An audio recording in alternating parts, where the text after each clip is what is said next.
Prince Harry and Meghan Markle are definitely living up to their reputations of being difficult to work for and alleged bullies as their 11th. Stop blaming everyone else and start asking if they're the actual issue. Welcome back to Alina Expose, where we break down the biggest royal stories with no-nonsense commentary. If this is your first time here, I'm Alina, and I bring you honest, unfiltered analysis on the monarchy and everything surrounding it. Make sure to hit that subscribe button because things are about to get very interesting with this latest Sussex staff exodus. Before we dive deep into this mess, I want to mention something exciting. We've got exclusive merchandise available right now. Beautiful statement pieces that celebrate royal commentary done right. If you order this week, you'll receive a bonus gift that combines elegance with edge. Check the link in the description if you're interested. Also, we have an incredible travel experience planned for October next year. Yes, I know that sounds far away, but 11 spots are already claimed, leaving only 9 available. We're heading to an absolutely stunning European destination during peak autumn, when the scenery transforms into something magical. Picture castles perched on islands, mountains painted with fall colors, and breathtaking landscapes that look like fairy tales. 2 couples have already signed up, so if your partner's worried about being the only spouse there, rest assured there's company. Most partners admit they're not royal obsessed, but they always have an amazing time. Links are below if this sounds like your kind of adventure. Oh, and before I forget, use the code ROYAL20 to save 20% on all merchandise. Don't miss that. Now, let's get into this absolute bombshell that dropped just as I was finishing yesterday's video about the York princesses attending Christmas at Sandringham. If you haven't watched that yet, definitely check it out after this one. Here's the thing about this latest development. It's simultaneously shocking and completely predictable. This confirms a troubling pattern, which is precisely why it matters so much, and why Harry and Meghan should be doing absolutely everything possible to stop hemorrhaging staff members. What do they do instead? They lose 2 in one go, both a high-profile publicist and an entire communications firm. When you're on your 11th divorce, maybe it's time to look in the mirror. This chaotic situation stems from a cascade of terrible decisions by the Sussexes, and honestly, the implications for their future look increasingly grim. We've already witnessed the downgrade of their Archewell Foundation, and I genuinely believe their trajectory isn't pointing upward anymore. This latest exit confirms patterns we've seen reported in major publications throughout this year, articles stating plainly that they're challenging employers. Now, Meredith Maines worked with major players like Hulu, Google, and even helped manage talent on American Idol. Could she have left because she genuinely found a better opportunity? Perhaps, but my read on this situation, she realized something fundamental. Some situations cannot be salvaged, and being associated with the Sussexes actively damages your professional reputation as a publicist. Think about it logically. When you're a top-tier communications expert, why would you stay attached to clients who consistently generate negative headlines regardless of your efforts? In my opinion, they should just hire junior-level people at this point, because I believe Meghan controls so much of their media strategy herself, and that's the core problem. You cannot fix chaos when the clients won't listen. If Meghan's the one driving their communications decisions and Harry keeps inserting his foot into every conversation, you end up with a situation that even the most talented professionals simply cannot rescue. Let's examine what they're officially saying, and remember, all of this is carefully crafted spin. None of it reveals the actual truth. They're positioning everything to make both sides look good as everyone pursues new opportunities. I've got to be honest, I don't believe Meredith's glowing statement for a second. This is damage control, pure and simple. This is putting the best possible face on what is essentially a disaster.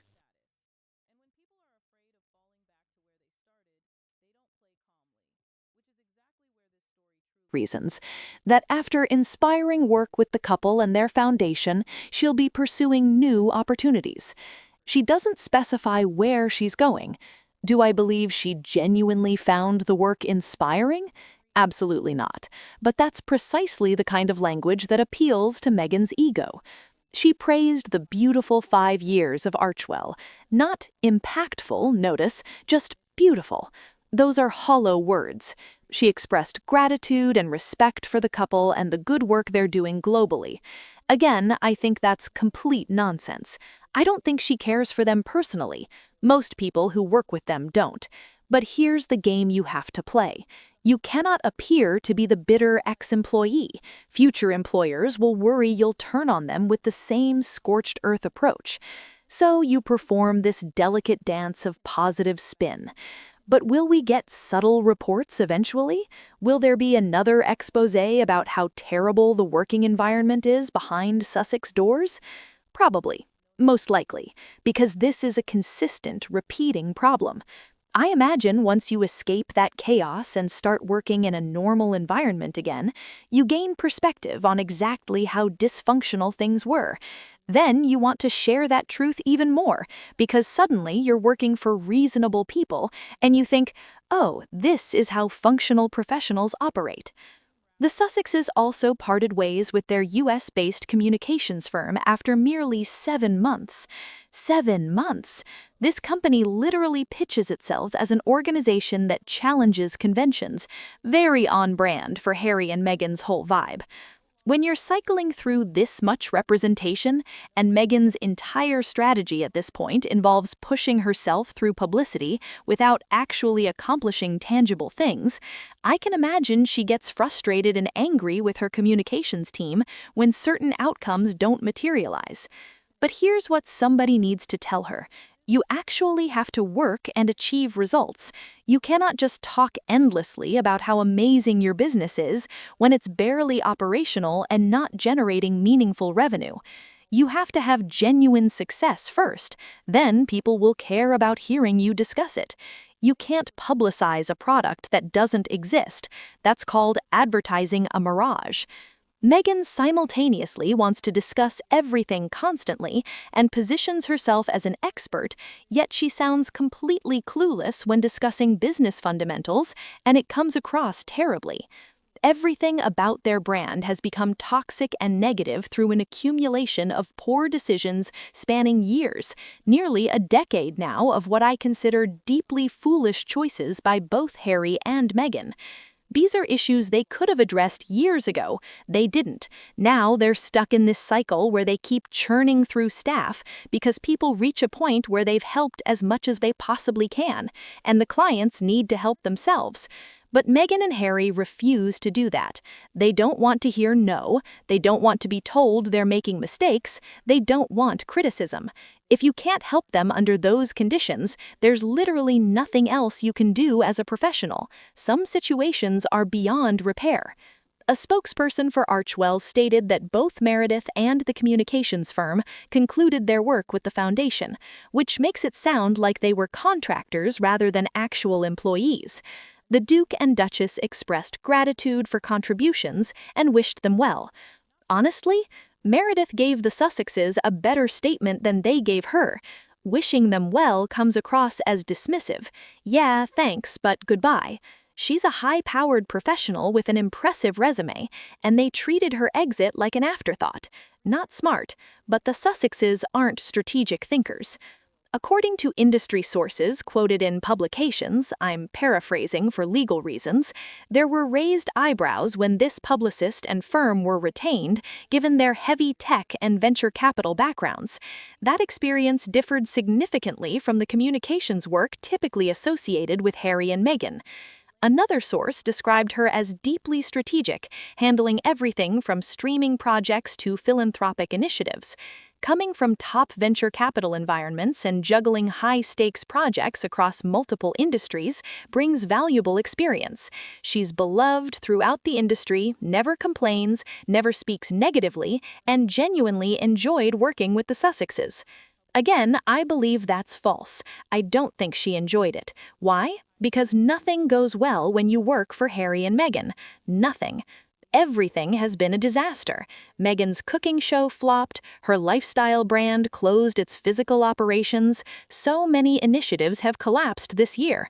They're now selling themselves for 6 figures per appearance at charity dinners just to raise funds for their foundation, which suggests they're not bringing in donations through normal channels.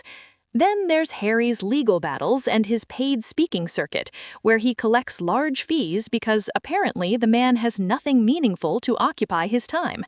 Now, Harry and Meghan tried to buffer this obvious failure by announcing some supposed successes. Oh, look, we're attached to this Girl Scout cookie film, which apparently they're struggling to sell because even their streaming partner didn't want it, and that platform buys practically everything. Then there's possibly another film adaptation coming from a book they optioned, but we already have one project supposedly based on a book that seems stuck in development hell. Zero movement, no updates whatsoever.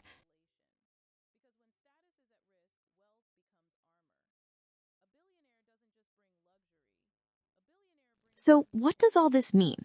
Number one, it confirms the narrative we've seen endlessly regarding Harry and Meghan. They're difficult employers. They're alleged workplace bullies. This confirms it, validates it completely. Now, could there be other reasons? Sure, but when you have an established pattern in media reports that's existed for years, and the Sussexes should be doing absolutely everything humanly possible to avoid looking bad by losing more staff, what do? They lose more staff. It's catastrophically bad decision-making. Now, let's say the publicist was telling the truth and genuinely did enjoy her time with them and could have stayed longer. Why is she leaving? Well, if you examine the Archewell situation and what I'd characterize as a downgrade for the organization, they wanted to operate as a foundation, but I don't think sufficient funding materialized, so they had to downgrade to charity status. I think when Harry and Meghan signed those massive deals with streaming platforms and audio companies, they genuinely believed they were building an entertainment empire. They truly did. They thought money would flood in like a tidal wave. That hasn't happened. Funds are not pouring in. They had roughly a $10 to $13 million infusion the first year, then the highest since was around $5 million. The pattern looks something like 10, then 2, then 5, then 2. What this tells me is there's no consistent revenue stream, and they're not growing the way they anticipated. If you planned to establish a foundation confident that money would roll in continuously, you'd start at 10 million and see 20, 30, 40 million the following year. Instead, you're seeing wildly inconsistent numbers without a stable donor base, and it's clearly not expanding. Yes, foundation status has more restrictions. Changing to a philanthropic organization reduces some limitations, but simultaneously, they're cutting staff. Meredith was closely tied to Archewell. It's confusing because everything shares similar names and nothing makes sense. She handled streaming content and charitable work, and she was let go. Could be she was too expensive to maintain and they had to cut costs. We don't have their financial disclosure for this year yet because they haven't filed since the year isn't over. It'll be fascinating to see what her compensation was and if that's partially why they couldn't keep her. It'll be interesting to see which firm they attach themselves to next, but it's possible right now they don't have much representation at all. They might just have their in-house person in the UK helping out, and they're sticking with that minimal setup, which again signals contraction rather than growth. Harry and Meghan's entire operation is contracting. Everything's shrinking. This tells me there's trouble behind the scenes. I believe there are financial difficulties. Money isn't flowing in. The lifestyle brand launch is another indication that it hasn't been this roaring success. At best, it's performing moderately. It still appears, and I haven't fully reviewed this yet, but Meghan's recent holiday newsletter to brand followers was shockingly bad, truly terrible. It's weirdly self-centered, then briefly mentions other things, and it's just bizarre. Why do I need to know that you and your husband are trying to preserve Christmas magic for your children? I assumed that's what parents do. You didn't need to announce it. It's extremely strange and indicative of a brand that's fundamentally a mess. It was messy from launch, it's still messy.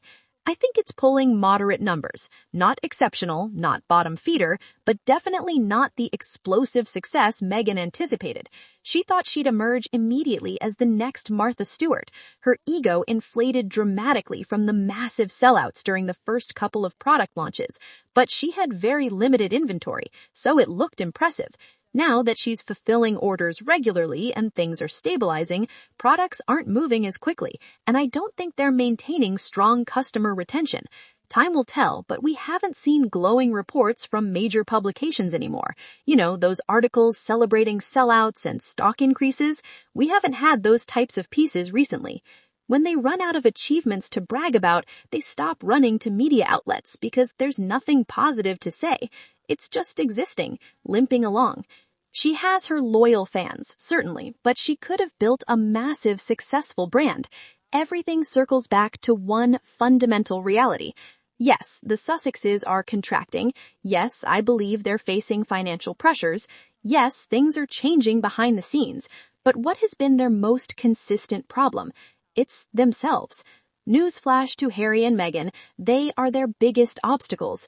The toxicity of their brand is something that even Meredith, with all her experience, connections, and expertise, couldn't repair. Why? Because some problems are beyond professional help. I think to some degree you see this in Meghan's social media posts, like her elaborate welcome baskets where she's placing slippers and candles for guests. Who can afford to provide slippers for every visitor? Not everyone wants them. It's obsessively overbearing as a host to say, "Oh, I'm providing slippers for you. You want slippers, right?" Maybe they don't. She'll apparently even enter your bedroom to place a hot water bottle under your sheets without being asked. That's excessively controlling as a host. The reality is you cannot fix what's already fundamentally broken, and while Harry contributes significantly, I think it's really Meghan herself. We're all flawed and imperfect in that respect, but when it comes to her brand and what she could be accomplishing, Harry and Meghan consistently make foolish choices and mistakes. Even in her holiday message, she still makes subtle jabs at the royal family, referencing being in pajamas versus dressed formally. That's obviously a dig at royal Christmas traditions, implying theirs is stuffy while hers is fun and relaxed. It's so unnecessary. So much brand damage stems from absolutely foolish choices over the years. Every time Meghan speaks publicly, she's not improving the situation. In fact, she's making it worse. She's alienating more people. She doesn't possess that authenticity or connection factor. I don't think she's relating to many people. She sounds detached and elitist. Even when attempting to connect, like with elaborate wicker baskets for guests, who has the time or money for that? They're trying to clean their house. They don't have funds for wicker baskets and fancy treats. They're just saying, "Hey, what do you like to eat? I'll make sure the fringe has your favorites. Here's our menu plan."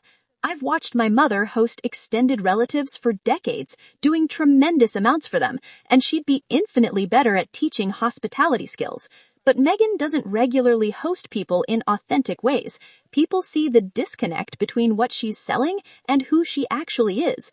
Combine that with publicly criticizing the royals multiple times through interviews, books, documentaries, a woman completely devoid of self-awareness regarding irony and hypocrisy, you end up with this disaster that even competent professionals like Meredith cannot salvage because some situations are unfixable. Harry and Meghan need to stop blaming everyone else for their problems. They created their own problems. They could have been wildly successful if they'd played their cards intelligently. They had partnerships with the biggest streaming empire and major audio platforms. All they had to do was work consistently and behave reasonably. They couldn't do it. They can't work normally and behave professionally. They also needed to release the royal connection. Don't demand people use your titles. Just be Harry Sussex and Meghan Sussex and move forward. But they couldn't do that either. Meghan even made the bizarre choice this year to briefly go by Meghan Sussex on one talk show appearance, then never mention it again, and reportedly snapped at someone for calling her Markle instead of Sussex. Nothing makes sense. It's wildly chaotic. Even the most professional communications expert can't accomplish much when the principals refuse advice. Harry remains a terrible interview subject. I don't think he's been properly media trained. Meghan's awful in interviews as well. She repeats the same 5 stories, and now she's embellishing details. Her dish soap story has morphed into claiming it happened while watching television during the LA riots. She's adding dramatic elements. You know who typically does that? People who aren't being truthful often embellish stories because they're getting stale and need refreshing. I feel like that's what's happening. Can I definitively prove she's lying about it? No, but it's a story element she never mentioned until recently this year, as if she knows the story's getting old and needs more interest, because she's told us that story endlessly at this point, as if it's her greatest achievement. It probably is her greatest achievement, a group classroom project about dish soap when she was 11. Even recently, the public relations responses from Harry and Meghan have been juvenile and aggressive. Does Meredith play a role in those responses? Sure, but are Harry and Meghan probably driving most decisions, especially Meghan? Absolutely. It doesn't sound professional what they're doing. Their responses don't sound strategic. That turns people away. That damages reputations. Meredith, with everything available to her, still couldn't fix them. The Sussexes, with all their resources, still can't fix their problems. The simple answer is they are the problem. Harry and Meghan themselves. Particularly in this instance, I think it's Meghan, because I think Harry just follows along. He's somewhat present, but also not really engaged simultaneously. He makes major mistakes too, like that foolish interview he did on a train about sensitive topics. Very poor judgment. But Harry and Meghan need to stop blaming everyone else. When you're losing your 11th communications professional, you are the problem. It's not anyone else. It's you. Another publicist won't fix this. They'll hire another one and lose them again within a year. It could even be that after the disappointing performance of the cooking show, Meghan was angry at Meredith and wanted to terminate her because I gave you this show and you couldn't make it successful. Well, Meghan, you were the star and everyone watching, let me know your thoughts about this latest departure in the comments below. I'd love to hear your perspectives. Thank you so much for watching. If you enjoyed this breakdown, please hit that like button for Alina Expose, and I'll see you in the next video very soon. Take care.